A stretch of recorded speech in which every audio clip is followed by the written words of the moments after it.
ఈ ప్రపంచంలో ఎంతో మంది జీవితంలో ఏదో సాధించాలని కలలు కని వాటి కోసం చాలా కష్టపడి పనిచేస్తారు. కానీ కొంతమందికి వాళ్ళు అనుకున్న ఫీల్డ్లో సక్సెస్ రాకపోగా ఎప్పుడూ ఆలోచించని ఫీల్డ్లో ఊహించని సక్సెస్ వస్తుంది. సేమ్ ఇలాగే తమిళనాడులో ఉన్న ఒక 23 ఏళ్ల కుర్రాడు చిన్నప్పటి నుండి ఇండియన్ ఎయిర్ ఫోర్స్లో జాయిన్ అయ్యి ఒక ఫైటర్ జెట్కి పైలట్ అవ్వాలని కలలు కనేవాడు. దాన్ని సాధించడానికి కష్టపడి చదివి ఎయిర్ ఫోర్స్ ఎగ్జామ్ని కూడా క్లియర్ చేశాడు. కానీ అనుకోకుండా ఒకరోజు వాళ్ళ ఇంటి టెర్రస్ మీద నుండి కాలు జారి కింద పడిపోయాడు. ఆ ప్రమాదంలో తన ఎడమ కన్ను డ్యామేజ్ అయిపోయింది.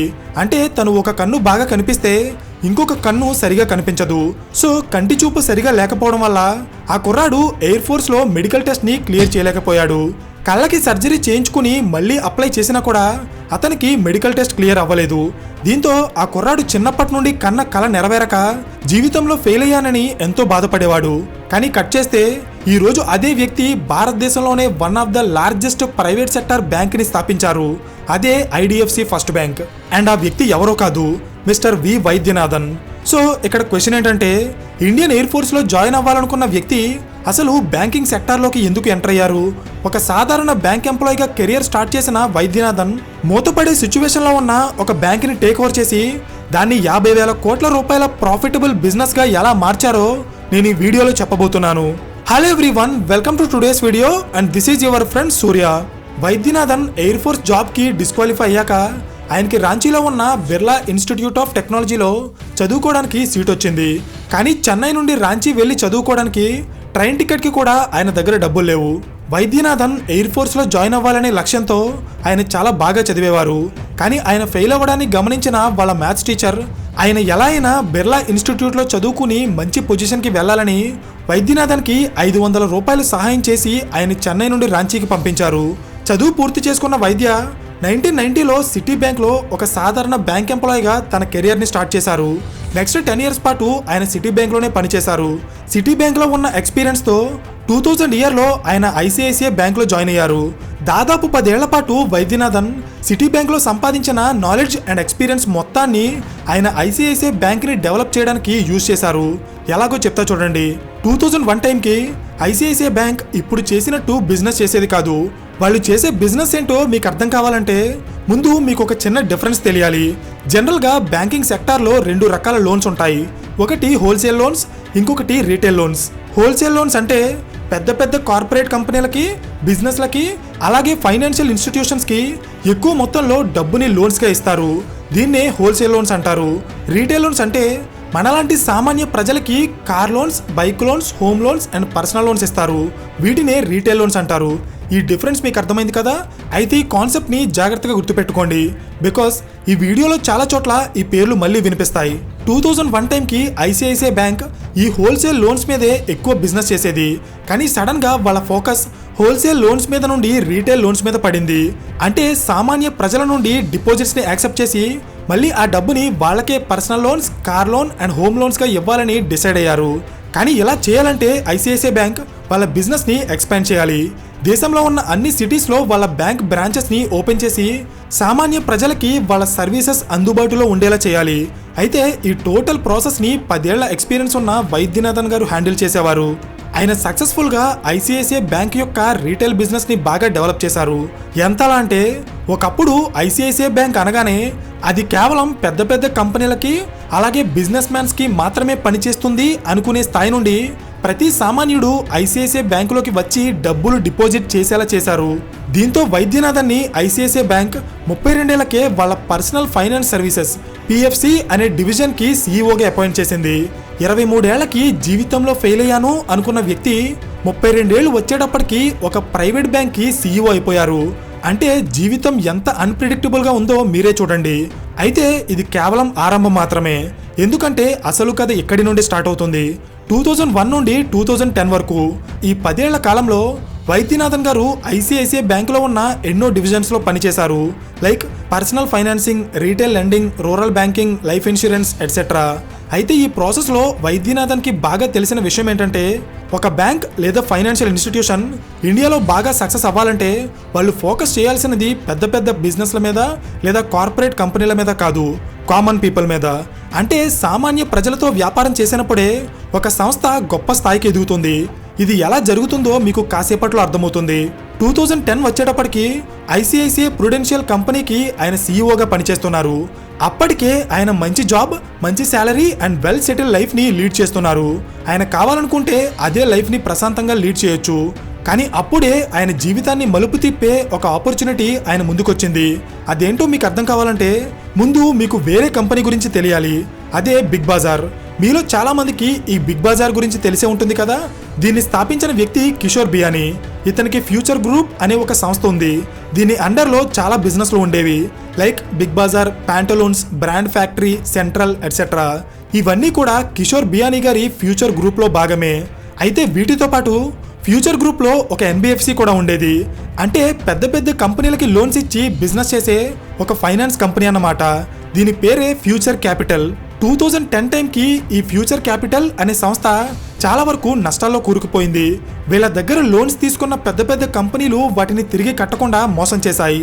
దీంతో ఏం చేయాలో అర్థం కాని కిషోర్ బియానీ గారు మళ్ళీ ఎలా అయినా ఈ సంస్థని లాభాల్లోకి తీసుకురావాలంటే బ్యాంకింగ్ బిజినెస్లో బాగా ఎక్స్పీరియన్స్ ఉన్న ఒక మంచి వ్యక్తిని తన బిజినెస్లో పార్ట్నర్గా జాయిన్ చేసుకోవడానికి ట్రై చేస్తున్నారు. అయితే ఈ ప్రాసెస్లోనే ఐసిఐసిఐ బ్యాంక్ యొక్క రూపురేఖలు మార్చేసిన బి వైద్యనాథన్ గారిని కిషోర్ బియానీ గారు కలిసి తన కంపెనీ అయిన ఫ్యూచర్ క్యాపిటల్లో 10% వాటాని కొనుక్కొని ఆ కంపెనీని మళ్ళీ లాభాల్లోకి తీసుకురావడానికి హెల్ప్ చేయమని కిషోర్ బియానీ గారు వైద్యనాథన్ని అడిగారు. జనరల్గా నష్టాల్లో ఉన్న కంపెనీలో వాటా కొనడం అంటే సాధారణ వ్యక్తులకి అది చాలా పెద్ద రిస్క్. కానీ ఆ బిజినెస్ని లాభాల్లోకి ఎలా తీసుకురావాలో బాగా తెలిసిన వైద్యనాథన్ గారికి ఇది ఒక మంచి ఆఫర్ అనిపించింది. కానీ ఇక్కడ ఉన్న ప్రాబ్లం ఏంటంటే ఆయన దగ్గర ఆ కంపెనీలో 10% వాటా కొనేంత డబ్బు లేదు. ఫైనల్గా ఆయన రిస్క్ తీసుకోవాలని డిసైడ్ అయ్యి 40 ఏళ్ల పాటు ఆయన కష్టపడి సంపాదించిన ఇల్లు, ల్యాండ్ అండ్ షేర్స్ని బ్యాంకులో తాకట్టు పెట్టి 78 కోట్ల రూపాయల డబ్బు తెచ్చి ఫ్యూచర్ క్యాపిటల్లో 10% వాటాని కొనేశారు. సో ఇప్పుడు ఆయన ముందున్న ఛాలెంజ్ ఒక్కటే, ఎలా అయినా ఈ కంపెనీని లాభాల్లోకి తీసుకురావాలి, లేదంటే ఆయనతో పాటు తన కుటుంబం మొత్తం రోడ్డు మీద పడిపోతుంది. బికాజ్ అప్పటి వరకు ఆయన సంపాదించిన మొత్తం ఆస్తిని ఆయన ఇందులోనే పెట్టేశారు. ఇప్పుడు ఈ ఫ్యూచర్ క్యాపిటల్ అనే కంపెనీని లాభాల్లోకి తీసుకురావడానికి వైద్యనాథన్ గారు చాలా రోజుల పాటు రీసెర్చ్ చేశారు. ఈ ప్రాసెస్లో ఆయనకి ఒక ఫార్ములా కనిపించింది. ఆ ఫార్ములాని మార్కెట్లో ఆల్రెడీ టెస్ట్ చేసిన వ్యక్తి ఉదయ్ కోటక్. ఇతను ఎవరు అనుకుంటున్నారా? చెప్తా చూడండి. మీ అందరికీ కోటక్ మహీంద్రా బ్యాంక్ తెలుసు కదా. ఆ బ్యాంక్ని స్థాపించిన వ్యక్తి ఈ ఉదయ్ కోటక్కే. సో ఇతను టెస్ట్ చేసిన ఫార్ములా ఏంటంటే ముందు ఒక profitable non banking financial company ఎన్బిఎఫ్సిని బిల్డ్ చేసి తర్వాత ఆర్బీఐ నుండి లైసెన్స్ తెచ్చుకుని ఈ ఎన్బిఎఫ్సిని ఒక బ్యాంకుగా కన్వర్ట్ చేస్తే అది మార్కెట్లో చాలా బాగా సక్సెస్ అవుతుంది. నిజానికి కోటక్ మహీంద్రా బ్యాంక్ కూడా ముందు ఒక ఫైనాన్స్ కంపెనీగానే మొదలైంది. 2003లో ఆర్బీఐ నుండి లైసెన్స్ తీసుకుని అదే ఫైనాన్స్ కంపెనీ ఈ రోజు ఒక సక్సెస్ఫుల్ ప్రైవేట్ బ్యాంక్గా మారింది. అర్థమైందా? సో ఇదే ఫార్ములాని వైద్యనాథన్ గారు ఫ్యూచర్ క్యాపిటల్లో కూడా ఇంప్లిమెంట్ చేయాలనుకున్నారు. కానీ అలా చేసే ముందు ఆ కంపెనీని లాభాల్లోకి తీసుకురావాలి. 2010 టైంకి ఫ్యూచర్ క్యాపిటల్ అనే కంపెనీ దాదాపు సంవత్సరానికి 30 కోట్ల నష్టాల్లో ఉండేది. దీనికి కారణం ఈ కంపెనీ దగ్గర లోన్స్ తీసుకున్న పెద్ద పెద్ద బిల్డర్స్ అలాగే కంపెనీస్ తిరిగి కట్టకుండా లోన్స్ని ఎగ్గొట్టేవారు. ఇది గమనించిన వైద్యనాథన్ గారు పెద్ద పెద్ద బిల్డర్స్ అండ్ బిజినెస్ మ్యాన్స్కి లోన్స్ ఇవ్వడాన్ని ఇమీడియట్గా ఆపేసి దానికి బదులుగా ఎంఎస్ఎంఈ లోన్స్ని ఎంకరేజ్ చేశారు. అంటే మైక్రో, స్మాల్ అండ్ మీడియం ఎంటర్ప్రైజెస్కి లోన్స్ ఇవ్వడం స్టార్ట్ చేశారు. దీనివల్ల కంపెనీకి రిస్క్ తగ్గుతుంది. అంటే ఒక పెద్ద కంపెనీ 100 కోట్ల రూపాయల లోన్ తీసుకుని ఎగ్గొడితే అప్పుడు మొత్తం 100 కోట్లు లాస్ వస్తుంది. అదే డబ్బుని 10 నుండి 15 చిన్న చిన్న కంపెనీస్కి లోన్స్ రూపంలో ఇస్తే అందులో ఒకరో ఇద్దరో ఎగ్గొట్టిన కంపెనీకి పెద్దగా లాస్ రాదు. అది కాకుండా పెద్ద కంపెనీలు లోన్స్ ఎలా ఎగ్గొట్టాలి అని ప్లాన్ చేస్తే చిన్న కంపెనీలు ఎలా అయినా లోన్ కట్టాలి అని ఆలోచిస్తాయి. లాజిక్ అర్థమైందా? ఇదే ప్యాటర్న్ని ఫాలో అవుతూ వైద్యనాథన్ గారు 2010లో 30 కోట్ల నష్టాల్లో ఉన్న ఫ్యూచర్ క్యాపిటల్ని నెక్స్ట్ 2 ఇయర్స్లో 350 కోట్ల రూపాయల లాభాల్లోకి తీసుకొచ్చారు. ఇదే టైంలో ఈ కంపెనీ ఓనర్ అయిన కిషోర్ బియానీ ఈ కంపెనీ లాభాల్లో ఉన్నప్పుడే దీన్ని అమ్మేయాలని డిసైడ్ అయ్యారు. సో ఇది తెలిసిన వైద్యనాథన్ తను కష్టపడి పెంచిన కంపెనీ బయటికి పోనివ్వకూడదు అనే ఆలోచనతో తనకి తెలిసిన ఒక ఇన్వెస్ట్మెంట్ కంపెనీకి చెప్పి ఈ ఫ్యూచర్ క్యాపిటల్ని కొనమని సజెస్ట్ చేశారు. ఆ ఇన్వెస్ట్మెంట్ కంపెనీయే వార్బర్గ్ పిన్కస్. వీళ్ళు ఫ్యూచర్ క్యాపిటల్ని 2012లో 800 కోట్లు పెట్టి కొనేసి దాని పేరుని ఫ్యూచర్ క్యాపిటల్ నుండి క్యాపిటల్ ఫస్ట్గా మార్చేశారు. కానీ ఈ కంపెనీని కొనే టైంలో వాళ్ళు పెట్టిన కండిషన్ ఏంటంటే వాళ్ళు ఈ కంపెనీని కొన్న తర్వాత కూడా దాన్ని వైద్యనాథన్ గారే రన్ చేయాలి. దీనికి ఒప్పుకున్న వైద్యనాథన్ గారు 2012 నుండి 2018 వరకు ఈ క్యాపిటల్ ఫస్ట్ కంపెనీని ఒక సక్సెస్ఫుల్ అండ్ ప్రాఫిటబుల్ ఎన్బిఎఫ్సిగా డెవలప్ చేశారు. 2012లో 800 కోట్ల రూపాయలకి కొన్న ఈ కంపెనీ 2018 వచ్చేటప్పటికి 8,000 కోట్ల రూపాయల వాల్యుయేషన్కి పెరిగింది. సో ఇప్పుడు ఉదయ్ కొటక్ గారు చెప్పిన ఫార్ములాని ఇంప్లిమెంట్ చేసే టైం వచ్చిందన్నమాట. అంటే ఈ క్యాపిటల్ ఫస్ట్ అనే ఫైనాన్స్ కంపెనీని ఇప్పుడు ఒక బ్యాంకుగా మార్చాలి. అసలు సక్సెస్ఫుల్గా రన్ అవుతున్న ఒక ఫైనాన్స్ కంపెనీని ఎందుకని బ్యాంకుగా మార్చాలి? ఈ డౌట్ మీకు వచ్చిందా? ఒకవేళ వస్తే దీని వెనుకున్న సీక్రెట్ చెప్తా చూడండి. జనరల్గా బ్యాంక్కి ఎన్బిఎఫ్సికి తేడా ఏంటంటే బ్యాంక్ అండ్ ఎన్బిఎఫ్సి ఈ రెండు కూడా కస్టమర్స్కి లోన్స్ ఇస్తాయి. కానీ బ్యాంకులో కస్టమర్స్కి సేవింగ్స్ అండ్ కరెంట్ అకౌంట్స్ ఉంటాయి. సో అందులో వాళ్ళు డబ్బులు డిపాజిట్ చేస్తే ఆ డబ్బుని బ్యాంక్స్ మళ్ళీ కస్టమర్స్కి లోన్స్ రూపంలో ఇస్తాయి. కానీ ఎన్బిఎఫ్సి అలా కాదు. వీటిలో కస్టమర్స్కి సేవింగ్స్ అకౌంట్స్ కానీ కరెంట్ అకౌంట్స్ కానీ ఉండవు. అలాగే వాళ్ళు డబ్బులు కూడా డిపాజిట్ చేయరు. సో వాళ్ళు లోన్స్ ఇవ్వడానికి కావాల్సిన డబ్బు కోసం వేరే ఫైనాన్స్ కంపెనీల దగ్గర లేదా బ్యాంకుల దగ్గర లోన్స్ తీసుకుని ఆ డబ్బుని ఎన్బిఎఫ్సిలు వాళ్ళ కస్టమర్స్కి లోన్స్ రూపంలో ఇస్తారు. ఇప్పుడు ఈ ఎన్బిఎఫ్సిని బ్యాంక్గా మారిస్తే అప్పుడు కస్టమర్స్ వీళ్ళ దగ్గర కూడా savings and current accounts open చేసి అందులో డబ్బులు డిపాజిట్ చేస్తారు. దీనివల్ల బ్యాంకులు వ్యాపారం చేసుకోవడానికి దాదాపు చాలా వరకు డబ్బు ఫ్రీగా వచ్చినట్టే.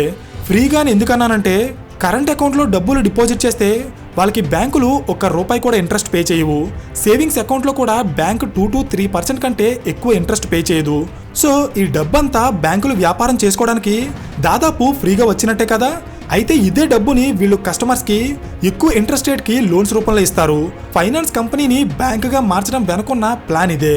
ఇప్పుడు ఈ ప్లాన్ని వైద్యనాథన్ గారు క్యాపిటల్ ఫస్ట్ అనే ఎన్బిఎఫ్సిలో ఇంప్లిమెంట్ చేయాలనుకున్నారు.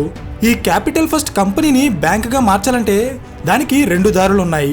ఒకటి డైరెక్ట్గా ఆర్బీఐ దగ్గరికి వెళ్ళి బ్యాంకింగ్ లైసెన్స్కి అప్లై చేయాలి. లేదా ఆల్రెడీ బ్యాంకింగ్ లైసెన్స్ ఉన్న ఏదో ఒక ప్రైవేట్ బ్యాంకులో దీన్ని కలిపేయాలి. అర్థమైందా? ఇప్పుడు కాసేపు ఈ స్టోరీని పక్కన పెట్టి మనం మళ్ళీ వేరే కంపెనీ గురించి మాట్లాడుకుందాం. అదే ఐడిఎఫ్సి, అంటే ఇన్ఫ్రాస్ట్రక్చర్ డెవలప్మెంట్ ఫైనాన్స్ కంపెనీ. ఈ కంపెనీ 1997లో ఒక ఎన్బిఎఫ్సిగా మొదలైంది. మన దేశంలో చాలా కంపెనీలు ఇన్ఫ్రాస్ట్రక్చర్ ప్రాజెక్ట్స్ని నిర్మిస్తాయి కదా. ఆ ప్రాజెక్ట్స్కి ఫైనాన్స్ చేసే కంపెనీయే ఈ ఐడిఎఫ్సి. 1997 నుండి 2014 వరకు ఈ కంపెనీ చాలా సక్సెస్ఫుల్గా రన్ అయిన తర్వాత 2014లో ఐడిఎఫ్సి కూడా ఫైనాన్స్ కంపెనీ నుండి ఒక బ్యాంకుగా మారడానికి ఆర్బీఐ నుండి లైసెన్స్ అప్లై చేసింది. 2014లో ఐడిఎఫ్సికి లైసెన్స్ వచ్చింది. లైసెన్స్ వచ్చిన తర్వాత ఐడిఎఫ్సి సంస్థ మొత్తం బ్యాంకుగా మారిపోలేదు. ఆ కంపెనీలో ఉన్న ఇన్ఫ్రాస్ట్రక్చర్ అండ్ ఫైనాన్స్ డిపార్ట్మెంట్స్ మాత్రమే బ్యాంకుగా మార్చి ఐడిఎఫ్సి కంపెనీ 2గా విడిపోయింది. ఒకటి ఐడిఎఫ్సి లిమిటెడ్, ఇంకొకటి ఐడిఎఫ్సి బ్యాంక్. సో ఈ ఐడిఎఫ్సి బ్యాంక్ బిజినెస్ స్టార్ట్ చేశాక అందులో అప్పులు తీసుకున్న చాలా కంపెనీలు తిరిగి కట్టకుండా ఎగ్గొట్టడం మొదలెట్టాయి. దీనివల్ల ఐడిఎఫ్సి బ్యాంక్ చాలా ఫైనాన్షియల్ ప్రాబ్లమ్స్ని ఎదుర్కొనేది. మీకు అర్థమయ్యేలా చెప్పాలంటే ఒకప్పుడు కిషోర్ బియానీ గారి ఫ్యూచర్ క్యాపిటల్ కంపెనీ కస్టమర్స్ తీసుకున్న లోన్స్ తిరిగి కట్టకపోవడం వల్ల ఎలాంటి పొజిషన్లో ఉండేదో ఇప్పుడు ఐడిఎఫ్సి బ్యాంక్ కూడా అదే పొజిషన్లో ఉంది. ఇది గమనించిన ఆ కంపెనీ ఫౌండర్స్ ఈ ప్రాబ్లమ్ని సాల్వ్ చేయడంలో ఎక్స్పర్ట్ అయిన వి వైద్యనాథన్ గారిని పిలిచి మాట్లాడారు. సో ఇక్కడ ప్రాబ్లం ఏంటంటే ఐడిఎఫ్సి బ్యాంక్ని మళ్ళీ లాభాల్లోకి తీసుకురావడానికి వాళ్ళకి మంచి ఎక్స్పీరియన్స్ ఉన్న మేనేజ్మెంట్ కావాలి. మరోవైపు వైద్యనాథన్ గారి క్యాపిటల్ ఫస్ట్ సంస్థకి బ్యాంకింగ్ లైసెన్స్ కావాలి. ఐడిఎఫ్సికి కావాల్సిన మేనేజ్మెంట్ క్యాపిటల్ ఫస్ట్ కంపెనీ దగ్గర ఉంటే వీళ్ళకి కావాల్సిన బ్యాంకింగ్ లైసెన్స్ ఐడిఎఫ్సి బ్యాంక్ దగ్గర ఉంది. సో వీళ్ళిద్దరూ కలిస్తే మ్యూచువల్గా వీళ్ళకి చాలా బెనిఫిట్ అవుతుంది అనే ఆలోచనతో 2018లో ఐడిఎఫ్సి బ్యాంక్ అలాగే క్యాపిటల్ ఫస్ట్ సంస్థలు కలిసి ఐడిఎఫ్సి ఫస్ట్ బ్యాంక్ ఏర్పడింది. వైద్యనాథన్ గారు మళ్ళీ ఆయన ఓల్డ్ స్ట్రాటజీనే ఐడిఎఫ్సి ఫస్ట్ బ్యాంక్లో కూడా ఇంప్లిమెంట్ చేశారు. అంటే కార్పొరేట్ కంపెనీలకి వందలు వేల కోట్లలో లోన్స్ ఇవ్వడం తగ్గించేసి చిన్న చిన్న స్టార్టప్ కంపెనీలకి అలాగే మనలాంటి సామాన్య ప్రజలకి ఎక్కువ లోన్స్ ఇవ్వడం స్టార్ట్ చేశారు. దీనికి నేను ఒక ఎగ్జాంపుల్ చెప్తా చూడండి. 2018లో ఐడిఎఫ్సి ఫస్ట్ బ్యాంక్ ఏర్పడే టైంకి ఆ బ్యాంక్ యొక్క లోన్ బుక్ చూస్తే అందులో 72% హోల్సేల్ లోన్స్ ఉండేవి. అంటే వీళ్ళ దగ్గర ఉన్న డబ్బులో 72% డబ్బు కార్పొరేట్ కంపెనీస్కి లోన్స్గా ఇచ్చేవారు. కానీ దాన్ని వైద్యనాథన్ గారు 2022 వచ్చేటప్పటికి 16%కి తగ్గించేసి రీటైల్ లోన్స్ని 13% నుండి 52%కి పెంచేశారు. దీనివల్ల ఐడిఎఫ్సి ఫస్ట్ బ్యాంక్ యొక్క నాన్ పెర్ఫార్మింగ్ అసెట్స్ చాలా వరకు తగ్గాయి. అంటే అప్పులు తీసుకుని ఎగ్గొట్టే వాళ్ళ సంఖ్య చాలా వరకు తగ్గిందన్నమాట. సో ఫైనల్లీ వైద్యనాథన్ గారు బలంగా నమ్మే సిద్ధాంతం ఏంటంటే గవర్నమెంట్ బ్యాంక్ అయినా ప్రైవేట్ బ్యాంక్ అయినా ఎక్కువగా నష్టపోకుండా ఉండి లాంగ్ టర్మ్లో స్టేబుల్గా గ్రో అవ్వడానికి వాళ్ళు ఫోకస్ చేయాల్సింది రీటైల్ బిజినెస్ మీద. అంటే సామాన్య ప్రజలకి లోన్స్ ఇచ్చి వాళ్ళ దగ్గర నమ్మకాన్ని సంపాదించుకోగలిగితే ఆ సంస్థ చాలా సక్సెస్ఫుల్ అండ్ ప్రాఫిటబుల్ ఎంటిటీగా మారుతుంది. బికాస్ మన దేశంలో ఉన్న లోన్ డిఫాల్ట్ రేట్లో రీటైలర్స్ కంటే కార్పొరేట్ కంపెనీలే ముందున్నాయి. సింపుల్గా మీకు అర్థమయ్యేలా చెప్పాలంటే బ్యాంకులో లోన్స్ తీసుకుని ఎగ్గొట్టే వాళ్ళలో సామాన్య ప్రజల కంటే కార్పొరేట్ కంపెనీలే ఎక్కువ డబ్బుని ఎగ్గొడుతున్నాయి. ఇప్పుడు అర్థమైందా వైద్యనాథన్ గారు ఎందుకని రీటైల్ బిజినెస్ మీద ఫోకస్ చేస్తున్నారో? ఈ సింపుల్ మెథడ్ని ఫాలో అవుతూ 2016లో 16,000 కోట్ల రూపాయల వాల్యూతో ఉన్న ఐడిఎఫ్సి బ్యాంక్ని వైద్యనాథన్ గారు దేశం మొత్తం ఎక్స్పాండ్ చేసి ఈరోజు 50,000 కోట్ల రూపాయల కంపెనీగా మార్చేశారు. అంతేకాదు దేశంలో వేగంగా డెవలప్ అవుతున్న ప్రైవేట్ సెక్టార్ బ్యాంక్స్లో ఇప్పుడు ఐడిఎఫ్సి ఫస్ట్ బ్యాంక్ కూడా ఒకటి. సో ఫైనలీ ఈ వీడియో మీకు ఇన్ఫర్మేటివ్గా అనిపిస్తే ఖచ్చితంగా లైక్ చేయడం మర్చిపోకండి. బికాస్ మీరు చేసే ఆ ఒక్క లైక్ మా వీడియోని మరికొంతమందికి రీచ్ అయ్యేలా చేస్తుంది. So thank you for watching and I will see you in the next video. Till then this is your friend Surya signing of.